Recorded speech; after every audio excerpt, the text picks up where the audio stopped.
ये शान हबीबी, सबको है सलाम हबीबी, एहतराम मेहमान हबीबी, माशा अल्लाह। सबसे अलग पहचान हबीबी, हर दिल की ये जान हबीबी, जलवों का तूफान हबीबी, वल्लाह वल्लाह। अस्सलामु अलैकुम वरहमतुल्लाहि वबरकातुहू। कैसे मेरे दोस्तों, साथियों और अजीज़ों, आज कुछ ख़ास बात है जो मैं आप लोगों के सामने शेयर करता हूँ। मुझे तौफीक मिलती संडे के दिन कि ज़ुहर की नमाज़ मस्जिद में पढ़ता हूँ, वरना अक्सर ज़ुहर जो होती है वो कंपनी में होती है, जहाँ मैं काम करता हूँ वहाँ होती है। तो इस कंपनी में जैसे एसी में रहता हूँ, एसी में सोता हूँ, सब कुछ एसी में करता हूँ, तो नमाज़ पढ़ने के लिए कितनी मुश्किल होती है वो जानता होगा जो एसी में रहकर बाहर निकलता होगा, वो भी एक गांव इलाका में या फिर ऐसे इलाका में जहाँ गर्मी तपिश हीट ज़्यादा हो रही होगी। तो ये सब चीज़ों को, अपने घर को, अपने आराम को छोड़कर और फिर अल्लाह के रास्ते में, अल्लाह के घर में आते हैं और नमाज़ पढ़ते हैं, तो वहाँ से ज़्यादा सुकून मिलती है। वो है कि कोई भी काम बोरिंग हो जाता है, जैसे मोबाइल देखते देखते बहुत सारे लोग बोरिंग हो जाते हैं, सोते सोते जिसे कुछ भी काम नहीं होता वो भी बोरिंग हो जाते हैं, टाइम पास करते करते वही बोरिंग हो जाते हैं, ज़्यादा नमाज ज़्यादा बात करते हो तो भी बोरिंग हो जाते हैं। हर एक चीज़ लेकिन लिमिट में करते हैं सब चीज़। अल्लाह की इबादत जिसको नहीं मिलता होगा, इबादत करने का मौका, नमाज़ पढ़ने का मौका, या कुछ नेक काम करने का मौका, दावत तबलीग करने का मौका, दावत देने का मौका, पढ़ाने का मौका, पढ़ने का मौका, जिसे नहीं मिलता होगा उससे पूछिए कि कितनी अहमियत होती है नमाज़ पढ़ने की, कुरान सीखने की, कुरान सिखाने की।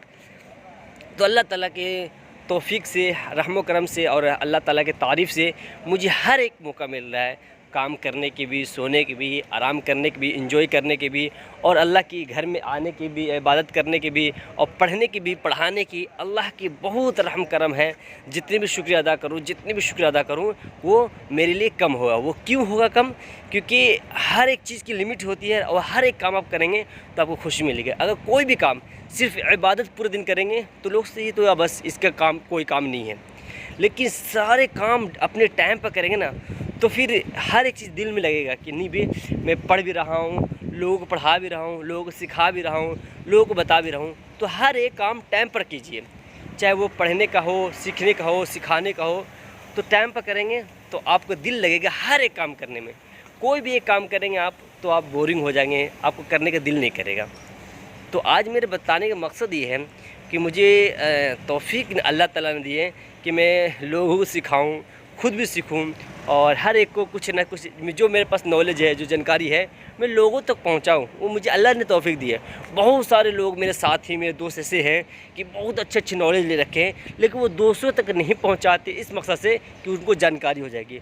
लोगों तक इसलिए नहीं पहुँचाते हैं कि हमारी कमी आ जाएगी, लोगों तक इसलिए नहीं पहुंचाते हैं कि हमने बहुत मेहनत की इसके लिए, इसलिए अगर मैं पहुंचाऊंगा उनके पास तो उसको आराम मिलेगा। नहीं, जब तक आप दूसरे तक नहीं पहुंचाएंगे वो आपको गंदगी बन जाएगी, वही अमल आपको नीचे तक लेके जाएगी जो आप सोच रहे हैं। तो इसलिए आपके पास जो भी जानकारी है, जो भी नॉलेज है, जो भी इल्म है, जो भी आपके पास हुनर है, वो दूसरों तक ज़रूर पहुंचाएं, और प्यार से, अल्लाह के वास्ते। दूसरे को लेकर नहीं कि ये करेगा तो ये ज़्यादा कमा लेगा, ये ज़्यादा नॉलेज वाला हो जाएगा, ये फिर ज़्यादा हमारे से ऊपर चला जाएगा, ये इसके लिए नहीं, सिर्फ इसलिए करें कि अल्लाह के लिए, कि अल्लाह की भी बंदा है और मेरे पास हुनर है, मेरे पास नॉलेज है, मेरे पास इल्म है, मेरे पास जानकारी है, तो उनके तक पहुँचाओ। मैं आप लोगों को बहुत कोशिश कर रहा हूँ कि मैं आप लोगों तक किसी न किसी दिन ऐसे बताऊँ चीज़ जो आपको ज़रूरी है, क्योंकि मैं यहाँ पर देखता हूँ जो हुनर वाले हैं लोग, जैसे जिसको कारीगर बोलते हैं और जिसको बोलते हैं कि हाँ भाई ये बहुत ज़्यादा कारीगर है, और जो छोटे लोग होते हैं वो हेल्पर में होते हैं। तो ये दोनों डिफरेंट कर देते हैं कि नहीं, इसको नहीं सिखाऊंगा, इसके 2 साल 3 साल लगा दूँगा। प्यार से सिखाओ। अगर आप इस बच्चे को प्यार सिखाओगे, इस बच्चे को आप अच्छी तरीके से तालीम दोगे हुनर के एतबार से, तो कल आपके बच्चे, आपके रिश्तेदार, आपके किसी के पास जाएगा तो अल्लाह ताला ने उसको भी उसी तरीके से सिखाएगा जिस तरीके से आपके बच्चों को सिखाया। तो जो भी काम आप जहाँ भी काम कर रहे हो, या फिर कुछ तालीम हासिल कर रहे हो, कुछ नॉलेज ले रहे हो, दुनिया के एतबार से, दीन के एतबार से, काम के एतबार से, जानकारी के एतबार से, कोई चीज़ भी आप दुनिया में हासिल कर रहे हो, तो इस मकसद से करो कि मैं दूसरे तक पहुंचाऊंगा और दूसरे को बताऊंगा, और हर एक इंसान को इस तरीके से बताएंगे कि जिस तरीके से अगर आपको कोई तकलीफ़ दे के, कोई परेशानी दे के अगर आपको तक वो नॉलेज पहुँचा है, तो तो ये नहीं सोचिए कि मुझे इतना तकलीफ़ हुई है, इतना मार खाया हूँ, इतना रोटी खाया हूँ, ये मतलब बहुत तकलीफ़ से मैं इस चीज़ को हासिल किया हूँ, तो तुझे भी वो तकलीफ़ दूंगा।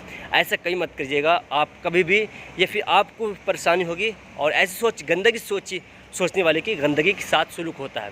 तो अच्छी सोचिए और आपके अपने हुनर को, अपने इल्म को उनके तक ऐसा प्यार से पहुंचाइए कि वो महफूज भी रखे ना, तो खुश रखे कि कोई मुझे सिखाने वाला, कोई बताने वाला, कोई ऐसा है, कोई ऐसा था जो मुझे सिखाया है, और ऐसा सिखाया है कि मैं उस चीज़ सीख के आगे तक ज़रूर पहुँचाएँ।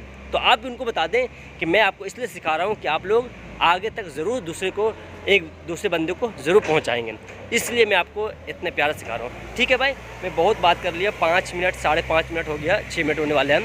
तो अगर अच्छी वीडियो लगी होगी, अगर जानकारी नॉलेज दिया हूँ अच्छा, क्योंकि मैं तो कुछ दिखा नहीं रहा हूँ, मैं बता रहा हूँ कि आप भी ज़रूर सीखिए और दूसरे को मदद ज़रूर कीजिए। तो मैं गुलजार नदवी GNB 1 यूट्यूब चैनल से सब्सक्राइब, लाइक और शेयर कीजिएगा, और अपने सलामत दुआ में याद रखिएगा मुझे भी, और अपने भी याद रखिएगा। इंशाल्लाह बहुत फ़ायदा होगा। ठीक है, फिर मिलेगा इंशाल्लाह अच्छी वीडियो के साथ और अच्छी नॉलेज और अच्छी जानकारी के साथ।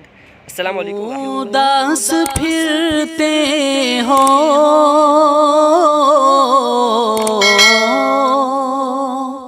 क्यों उदास फिरते हो, राहतें बुलाती हैं।